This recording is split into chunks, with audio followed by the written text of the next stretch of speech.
If you want to learn about psychological growth without getting lost in complicated language, you're in the right place. This is the Relational Psych Podcast. I'm your host, Dr. Carly Claney, licensed psychologist and the founder and CEO of Relational Psych. On this show, we learn about the processes and theories behind personal growth. Please keep in mind that this podcast isn't a substitute for therapeutic advice, but we're here to point you in the right direction.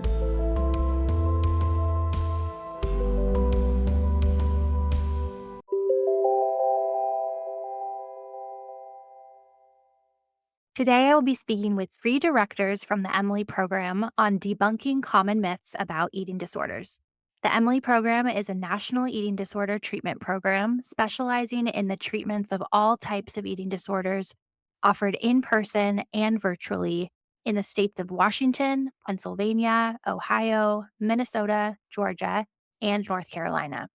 At the Emily program, they combine evidence-based treatment with personalized integrative interventions to provide the continuum of care from inpatient to outpatient for adolescents and adults of all genders.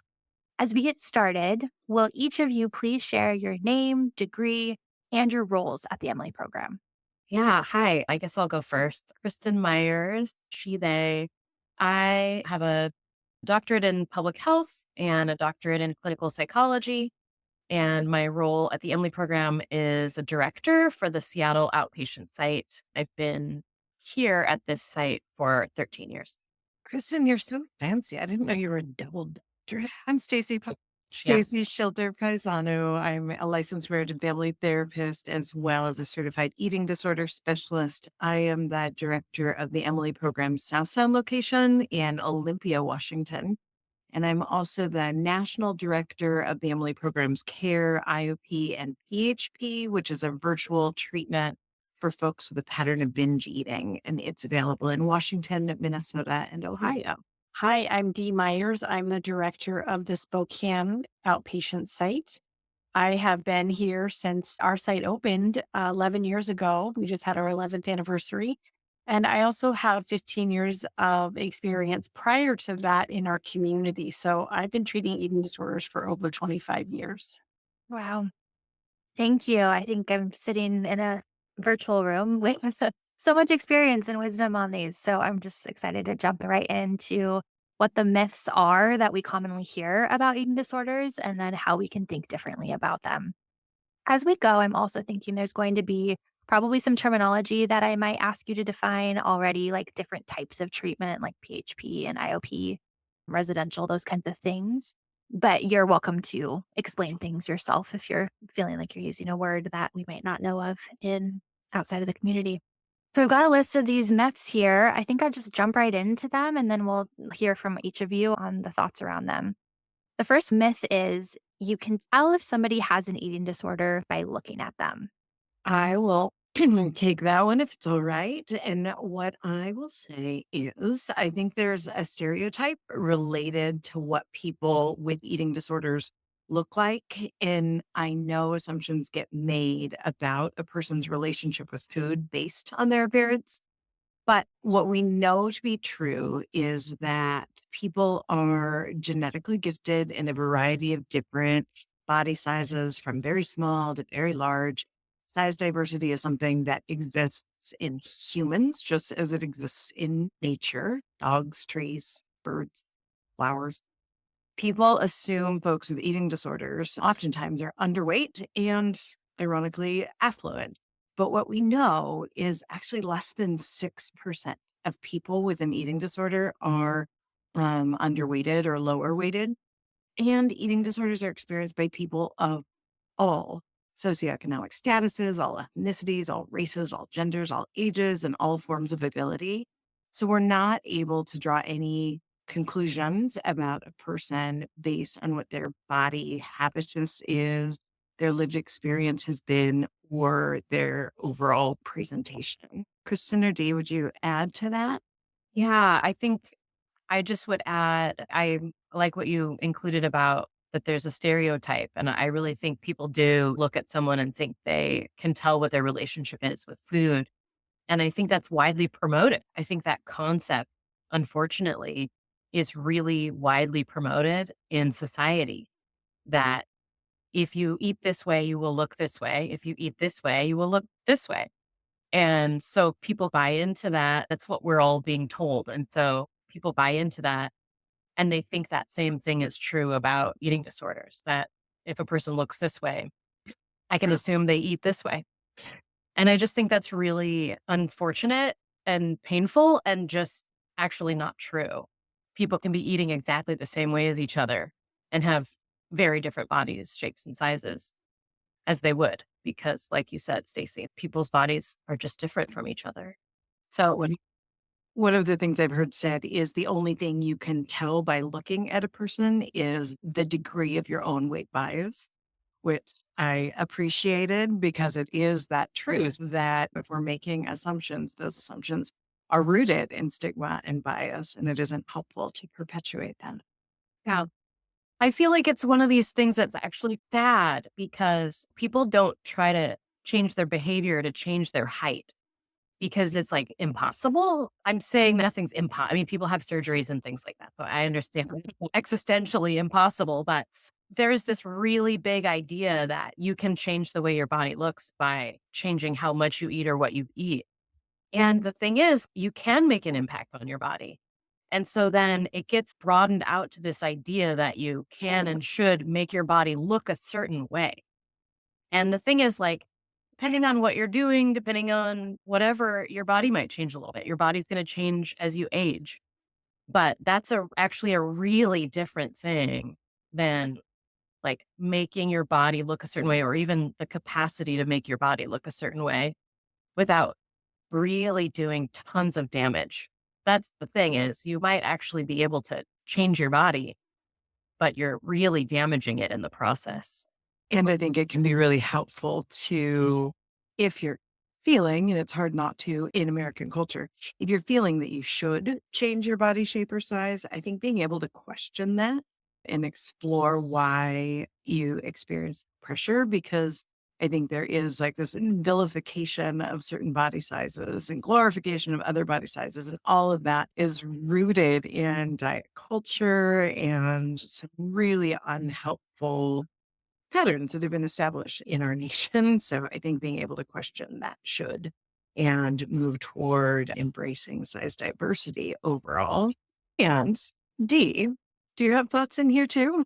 Just a couple things that I would add that were implied, but just to state specifically is that you said only 6% of people are low weighted. And there is a huge stereotype that individuals in larger bodies have eating disorders. And that is absolutely not true for so many people. So you can't tell either way. There's a lot of people who are normal weighted or lower weighted who have a lot of health issues that you cannot see. And there's a lot of individuals in larger bodies who internally are really healthy. Their hearts are really strong, and the visual piece really doesn't mean anything. And Kristen, you said something about we could all eat the same way and our bodies would look differently. And I just wanted to add, I saw something on social media about if all four of us ate the same way and did the exact same workouts every day, our bodies would still look different. So you can even add that activity exercise component in there, and there are so many factors that play into what our bodies look like. So whether you eat and exercise the same way would not make us all the same. It's so interesting hearing it said so concretely like that. It makes so much sense. And I can just feel how disconnected that can be then when the stereotype comes up. Like when you maybe have that judgment towards yourself or someone else, or you hear something else that's disconnected from it. And it's just hard to hold those two things at once. And the message that Kristen was highlighting is that we need to try harder. So if you're eating and exercising a certain way and your body is not doing what you want it to, you try harder. And that's, I feel like, rolls right into how do people end up with eating disorders? Because that's one route straight to an eating disorder. Is everyone says this is supposed to work, but it's not working, quote unquote. And so I must be doing it wrong. I must need to try harder. I must need to eat less, or eat, cut out more things, or exercise more, exercise different, or whatever, or if it's not working for me, is there something wrong with me? You can just see how the impact of actually just coming up against just the real reality that our bodies are just all different and they all are at their homeostasis in a different spot from each other. Coming up against that reality while we have the messages we have from society telling us we should be changing ourselves leaves us really in this bind where it starts to feel like the only way to make sense of it is that there must be something wrong with me and I Mhm. must keep trying harder, or my body's broken and I have to do these things to it to make it like everybody else's or to make it quote unquote healthy. Or so it's a real trap. It's Mhm. pretty scary actually. Is there any room for that wanting to change your body or doing something intentional to lose weight or change the way it looks or feels? Big question. I think it's a great question. And I think in our culture, I think the statistic, and this was a statistic back in, oh gosh, 96. So I'm sure it's even more now, but it was like 80% of 10-year-olds are afraid of being fat. And something higher than 85% of people have been on a diet at any given point in their lived experience. And so I think there are a lot of individuals out there trying to shape and alter their body size. And I think it's important for folks to understand that from our perspective as eating disorder professionals, they're playing with fire a bit. What we know is that 1 in 4 people who diet will go on to develop a quote unquote pathological relationship with food or a clinical eating disorder. And that can be really problematic because as somebody is engaging in that intentional weight loss pattern, what can happen is their mind or their brain can get hijacked by that disordered eating behavior pattern, by the rigidity of the rules that they're striving to follow, and can put them on a slippery slope that moves them into that clinical eating disorder range. That's not to say everybody who diets will develop an eating disorder, because what we know is that there are certain individuals that are genetically predisposed to being vulnerable or to developing an eating disorder. And again, I think there's just a playing with fire element. And what we also know is that 95 to 98 diets or intentional weight loss efforts fail. And like Kristen was saying, the person blames themselves. It's my fault. But the reality is we're battling biology when we're trying to change our body shape and size or trying to alter our weight. And in the same way that I can't change the size of my foot, changing where my body genetically gravitates is not likely something I'll succeed at. Yeah, and I think that's one of the important things to remember, that people experience the temporary change in their body and then they can get really excited about, oh, I did it and now I just need to maintain it or whatever. And Stacey, when you speak to that 95 to 98% of those efforts are unsuccessful, that's not just that people couldn't lose weight. That's that many of those people in that study actually lost lots of weight and then gained back more than they lost within 5 years. So, because it's not sustainable, because there's so much behind the genetic place that I love the way you said that, Stacey, that your body gravitates toward as it as its homeostasis. I wonder if we could define a little bit of what an eating disorder is. We don't need to get too detailed about all of the criteria, but if someone's listening to this so far and thinking, okay, when is that threshold or what are we talking about with disordered eating or pathological ways of relationship with food? Can someone define that for us? I can start and you two can pipe in. What I usually say is the question, when is it an eating disorder? And we look at a spectrum of someone's relationship with food in their body. And people may be engaging in what we would call disordered eating and not necessarily have an eating disorder. So there's a lot of individuals out there who try juice cleanses or they're into bodybuilding. And so they start eating large amounts of protein and restricting some other foods that they're eating. And for that time period, it's disordered eating, but not necessarily to the length of time and degree that we would call it an eating disorder. But the longer that someone engages in those things, then we start to look at what is the functional impairment in someone's life. And that's usually what ends up bringing somebody to treatment is a pattern of behavior, a preoccupation with we ask all of our clients, what percent of your day do you think about food, eating, weight, shape? Most of them say 75%, 80%, 90%. So they're thinking all day long about what they did eat, didn't eat, can't eat, won't eat, wish they could eat, did eat, how they're going to get rid of what they eat. Like those are the thoughts that are going on. So there's that preoccupation, and then there's impairment.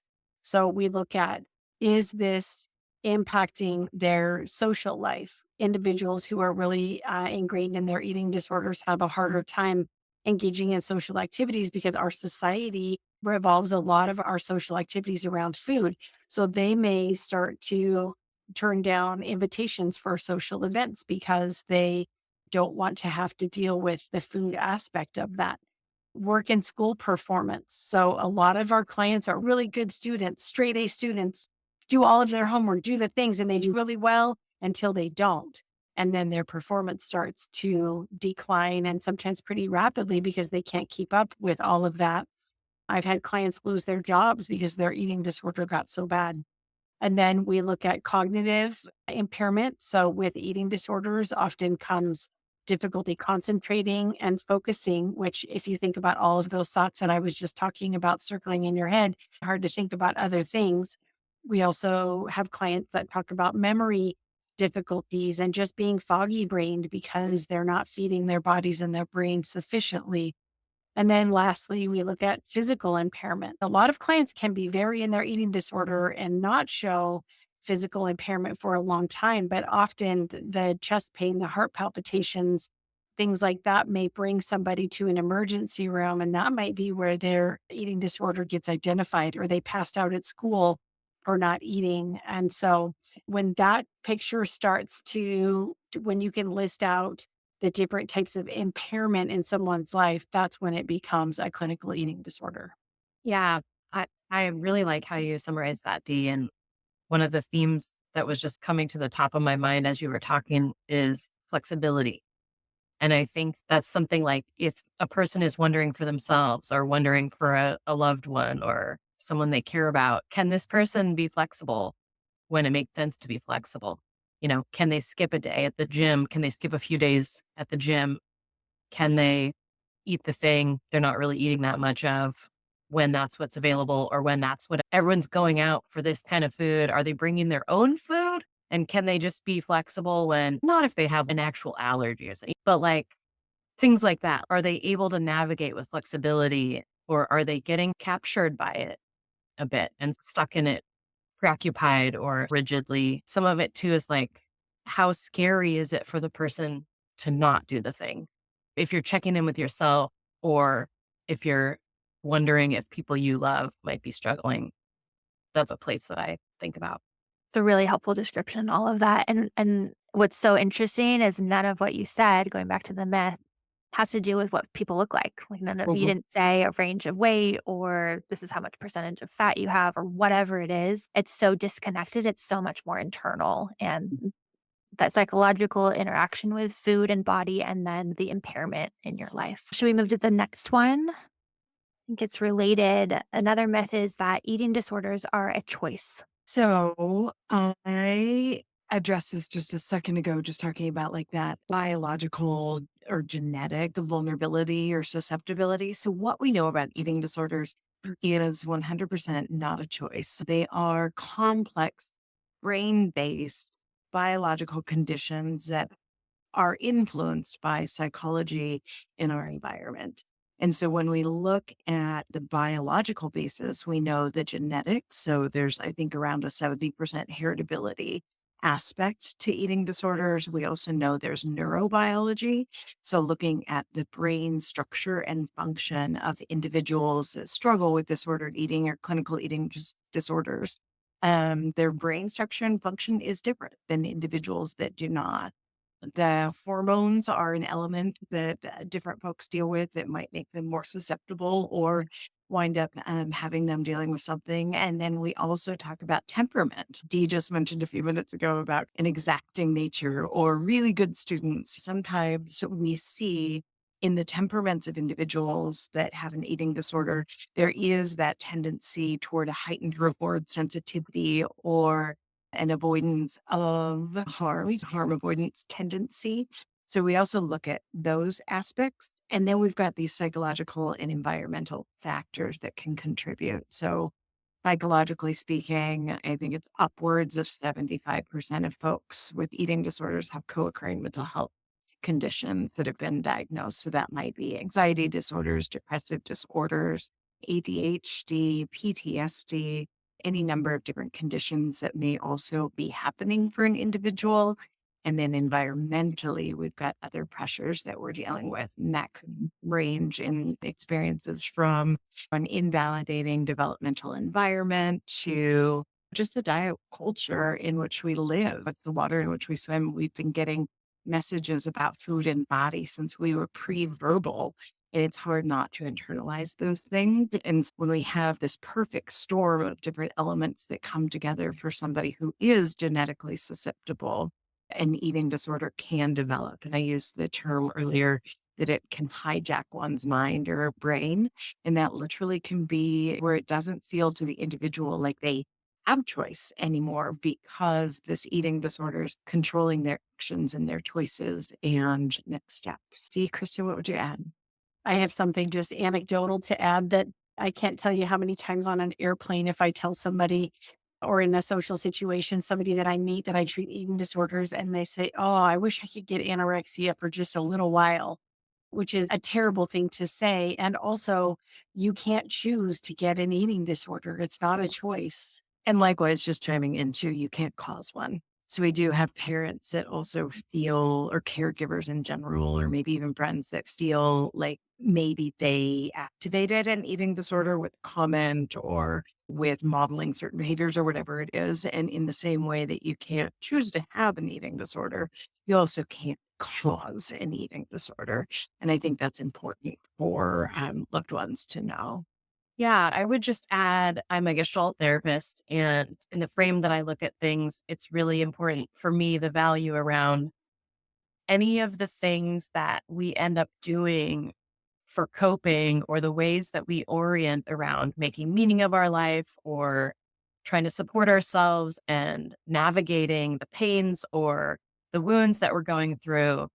All of those things, when we come to them, are our best choice of our available resources in that moment.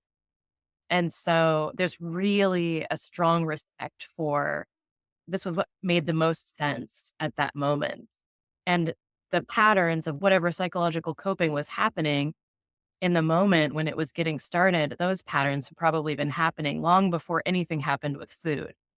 And so the expression with food or relationship specifically to exercise or body judgments or things like that. So one of my favorite sayings is it's never about the food and it's always about the food. But it never began about food. It's always about relationship with self, relationship with the environment.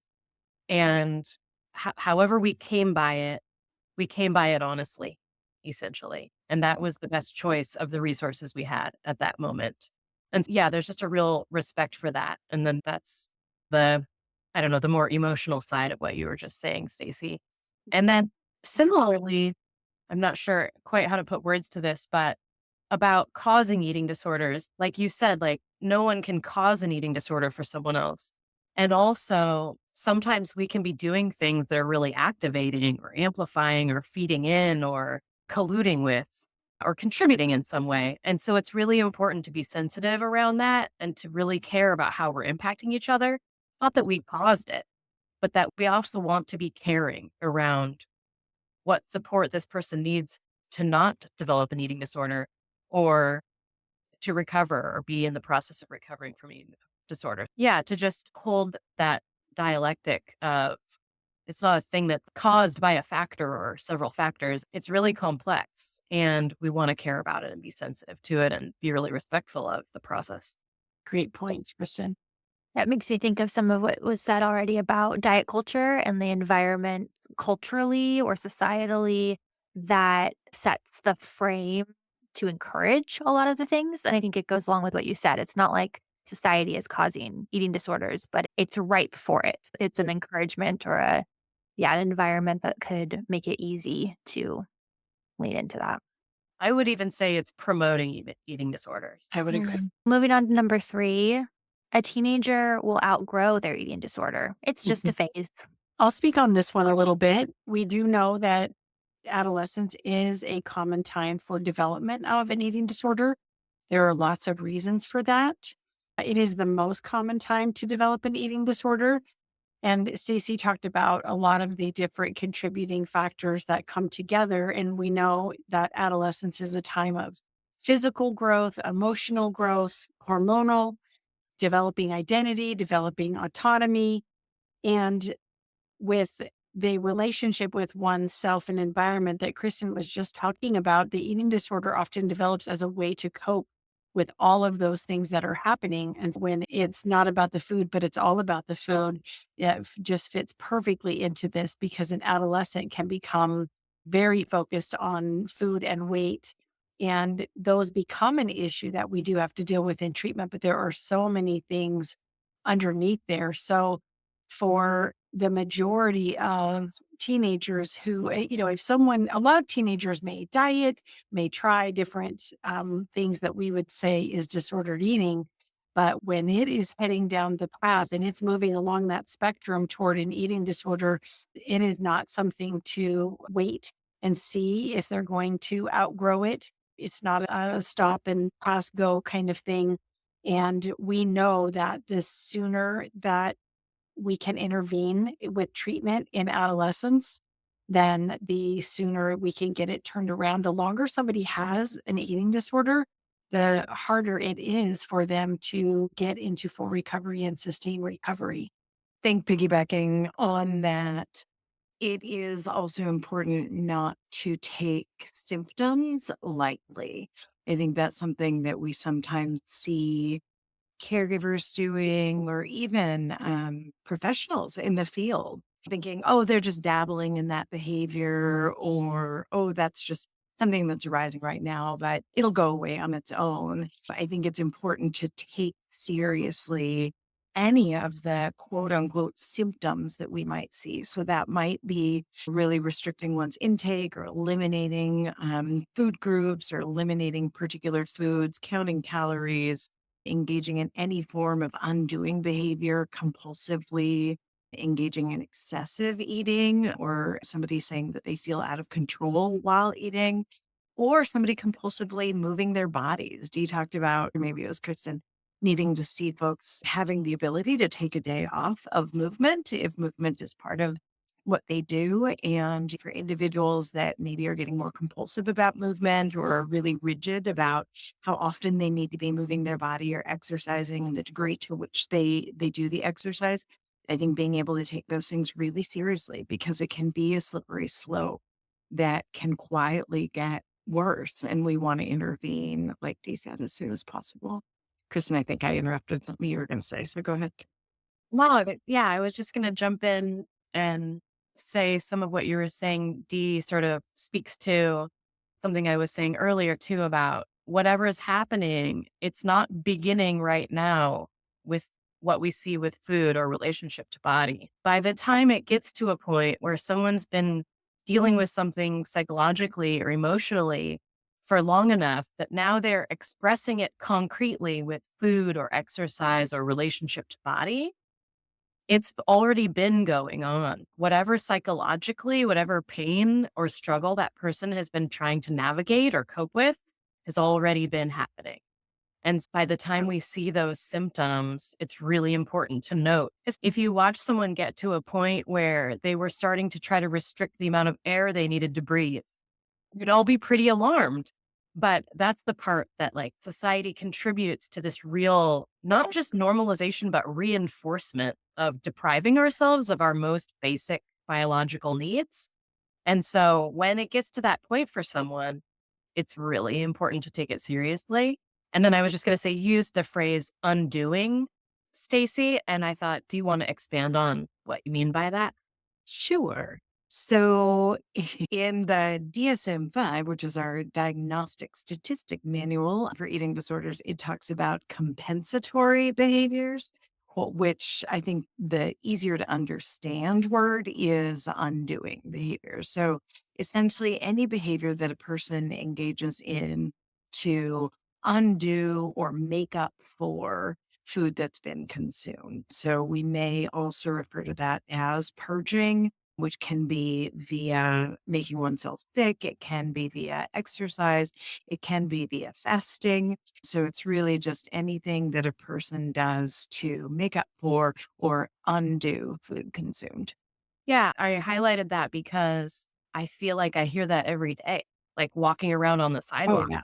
talk about, oh, I ate this for lunch, so I have to go burn it off, or I have to earn my dinner. All of these things are this sort of exchange transaction, as if I have to do things to get rid of food I've eaten. So I just wanted to highlight. And it's so perpetuated by our culture. I think about on social media around Halloween, right? I would imagine anybody listening and all of you on this call screen can remember at around Halloween time, the things that get posted about, okay, if you have this Snickers bar, here's how much movement you have to do. Or if you have this lollipop, here's how much movement you have to do. And the reality is food is fuel and our bodies know what to do with it. And we don't need to earn it. We don't need to work it off. It's going to fuel our bodies and our brains and all of the different processes that our bodies do. And so it's quite maddening. But I think the only point I was striving to make was that our culture definitely perpetuates it. I'll stay off the soapbox. I was going to say, I wanted to add, we could do a whole nother podcast on the eating disorder ARFID, but when we're talking about teenagers and just a phase, I just wanted to state there is an eating disorder called ARFID, avoidant restrictive feeding intake disorder. And this is a little different than the other more commonly known eating disorders, but it's common in childhood and adolescence as well as adults, but it has to do with selective eating, not eating enough based on numerous factors such as, say, sensory and textural issues, or maybe a trauma that happened with food, say a child choked on some food and then they become fearful of eating it. Or maybe there is just a biological disinterest in food. So there's numerous reasons, but this is something that is often looked at as, oh, my child is a really picky eater. And sometimes kids do outgrow being a picky eater, but if they have ARFID, it is a clinical eating disorder. It's not something that is just going to go away. And there are whole treatment protocols for that type of eating disorder. And I think it's important for parents to know that their child might have a clinical eating disorder if that's the case. And that's not something that they will outgrow. That seems tricky to balance with wanting to be affirming or supportive of differences or of preferences for your child. And do you have any thoughts about that, of that balance? Yeah, I can jump in. Just one of the thoughts I have about it is if someone only eats 10 different foods and they're getting all their nutritional needs met, like, all right. But a lot of times it gets to the point where they're actually not getting all their nutritional needs. One of the concepts that I talk with the team about a lot is like, can this person invest in expanding their experience? Are they like, no, I'm never even going to try new things. I'm never going to expand anything. This is it. And this is it permanently. And that's it for good. And what we're supporting is not like that you have to eat XYZ instead of A, B. But what I'm looking at is, can this person invest in expanding their experience and expanding what they can access and what they can enjoy and their sort of relationship with food rather than, well, we want them to expand it to the point where they're getting their nutritional needs met, number one goal.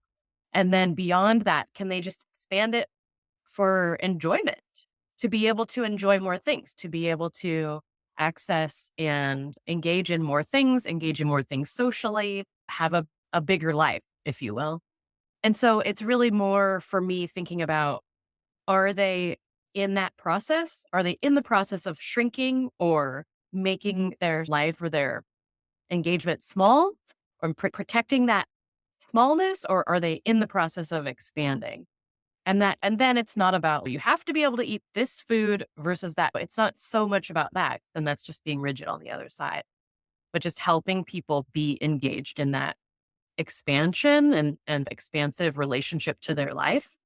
I think all of that was really great. I think what's also tricky as the parent of a 12-year-old, and I observe what he eats and what his friends eat and the limitations on that, because I think nowadays that youth may be very selective with their eating.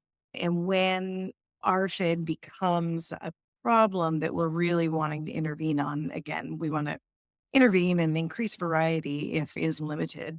But if a kiddo is not achieving their growth potential, so if their growth has been undermined by the eating patterns, if there is malnourishment of any kind, so they're not achieving their dietary needs, or in adults, if weight suppression is occurring and their body is falling below where it naturally gravitates, then we really are seeing some medical concerns and the need to intervene a little bit more intentionally. I think I know people that have very selective eating patterns and their health is okay and they have no interest in expanding their dietary intake. And while it might be concerning, and I think they could have more freedom and a bigger experience, they're all right. But we definitely get concerned when somebody isn't able to achieve their dietary needs or their growth has been stunted or interfered with. I like the focus of that being on health. What is your body actually needing? And what are these like internal ways that we can actually measure health? And then how can your life expand? And are you really moving towards a greater enjoyment, fulfillment, embodiment? That just feels really rich. Mhm. I love that. And on that topic of health, I have to insert, I think our culture, again, diet culture has us believing that lower weighted is healthy, quote unquote. And what we know to be true is each body individuals have is healthy at its own genetically gifted weight, right? And each body has its own needs to achieve overall health. And so I think it's ironic when they have clients that are dealing with a restrictive eating disorder and they're critically underweight, which by nature is not healthy. And they talk about their goals for health without thinking about how much it's affecting their heart to not be achieving their dietary needs, or how much it's affecting their bones, or how much it's affecting their reproductive organs. So I think our culture would have us believing that Kristen's words, getting smaller is healthy. And the reality is feeding our bodies adequately, moving well, eating well, sleeping well. All of these things are ways to achieve overall health, not some of the nonsense that our culture would have us believing. Jump to that. So the myth would be if I'm prone to overeat a food, I should limit my access to that food to prevent myself from overeating it. Yeah, this gets me into something that I can get really passionate about, that people have this idea that if I experience feeling a sense of out of control, or I can't really stop when I want to, or at the point of satiation, I just keep eating this food and I don't want to be eating this much of this food, then a lot of times, and this is socially promoted as well, that I should actually just cut that food out of my life. And unfortunately, a massive contributor to the experience that we can't reach a point of satiation or respect that point of satiation, and that we're compelled to continue eating a food beyond satiation and sometimes into like pretty notable discomfort. A huge contributor to that experience is the psychological experience of deprivation in some way or another. So, if deprivation is a main contributor to having the experience of pushing past fullness and eating to significant emotional or physical discomfort, the solution isn't more deprivation. So it might be that actually like you're not getting your social needs met, or it might be that there's some part of you that just wants to run free, or I don't know, it could be anything. Everyone is so different. Like every person is different. Every person is unique. It'll be something different for everyone. There's no if this, then this about any person's psychology, including eating disorders. But there's something inside that's driving that compulsion to keep eating beyond the point where your other body systems are telling you, like, we're good. So that's what needs to be attended to. What's actually the driver there? What's not being met elsewhere? If I just take away the food from myself, then I'm just also depriving myself of that food. So now I'm creating two or more places of deprivation in my whole person system rather than actually addressing, oh gosh, some part of me is compelled to move through with this. And I don't really want this physically. So what's happening for me? What am I needing emotionally? I would say that diet culture plays into this so much with villainizing different food groups. Carbs are very villainized in our society right now. Our clients come in, the majority of them are pretty fearful of carbs. And so I just wanted to add that diet culture perpetuates this myth. And that makes me want to add to that. If you go back in the decades, almost any of the macro food groups have been villainized. Mm. Protein in form of meat has been villainized, fats have been villainized, and now carbs are being villainized. And so it's just a rotating, it's always one thing or another. Great point. And it distracts from what you're talking about, Kristen, that there's other things, other needs that are not getting met when we're just focusing so much on the food. 100%. And I think it's important to consider. I came across a term right before this, and I was looking up because I knew there had to be a phrase or a word for the phenomenon of wanting what you can't have. And apparently it's called psychological reactance.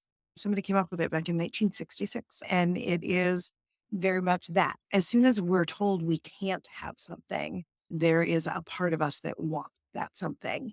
And so when it comes to, if we are saying, I can't have that, we naturally do desire for it more. And we do have observed it in various creatures, humans, mice, and that when an individual is denied access to something and then given access to it, there tends to be that tendency to overdo it when the access is granted. And so I think that idea of if I overdo something, I should just avoid that something. It's actually no, we should face that something more frequently. We should habituate that. We should legalize it and make that part of our day to day so that it's not so shiny. It doesn't have so much power, right? Like I think when we're trying to avoid it entirely, we're giving that food item a power that it doesn't necessarily deserve, as opposed to being able to have that unconditional permission to have all food and to be mindful of our experience of those foods. And if we are feeling compelled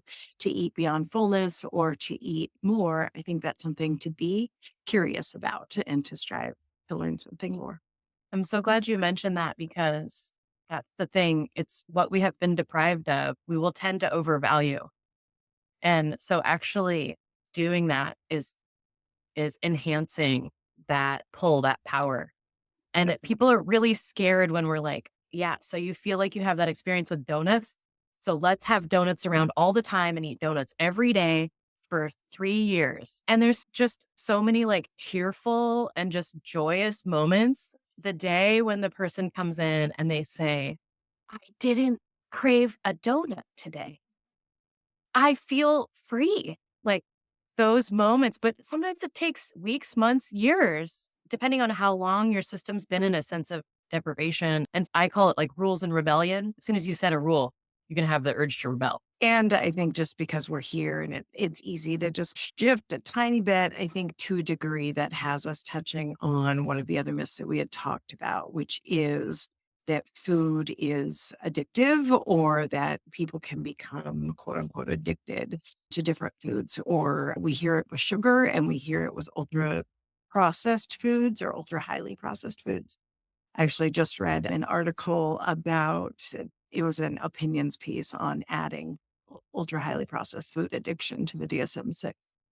And part of the research and data that backs up the argument that food addiction is not something that we should give merit to is this idea that when we are deprived of something, we can behave in an addictive way, or our behavior can appear addictive, but oftentimes it has very much to do with the fact that we have been deprived of this something, or we're depriving ourselves of something.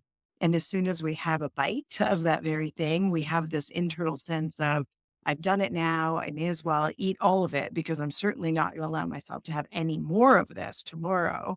And so it can be really addictive. But if you actually move toward permission and legalization of whatever that thing is, folks can move into a place of normalization, which doesn't happen with the substances that people can become dependent on, such as alcohol and opiates and whatnot. The more legalized it is, the more tolerant they develop and the more they then need. But the same thing doesn't happen with donuts or bagels or chips. So I think that's relevant to be aware of. I just want to underline that what you just said, Stacey, that foods do not have the same physiological addiction process as addictive substances. Foods do not activate the physiological addiction process the way that addictive substances do. I think that's just really important to just spell it out for people, because people really think that sugar activates the same addiction process in your brain, and it's just not true. And while sugar is pleasurable and it can activate the reward center of our brain, so do puppies. And I've never heard anybody say that you can be addicted to puppies. Hugging can do it and all kinds of pleasurable things. Babies, hugging, friendship, all the things activate the reward center. That's not addiction. Yeah. The language was really important. Thank you so much, all of you. I just really appreciate all of the wisdom that was shared and just expanding the way that we're thinking about it for others and ourselves. It just feels like there was just so many gems here. So thank you. Is there any resources that we can share in the show notes or anything that people want to continue their thinking about this, as it stimulated a lot of thoughts? I think because we said diet culture so many times, anti-diet, which is written by Christy Harrison, she coined the term diet culture. So I feel like we should probably give credit for that. There's a ton of resources on the Emily program website, like recommended readings and all kinds of stuff about eating disorders. And so I think those reading lists and resources for loved ones and all that stuff, I think would be super useful to link to. And including Anti-Diet is a great book. I learned a lot and It was delightful. Thank you. Relational Psych is a mental health group practice providing depth-oriented psychotherapy and psychological testing in person in Seattle and online in Washington State. If you're interested in mental health care for yourself or a family member, please reach out. Our website is relationalpsych.group.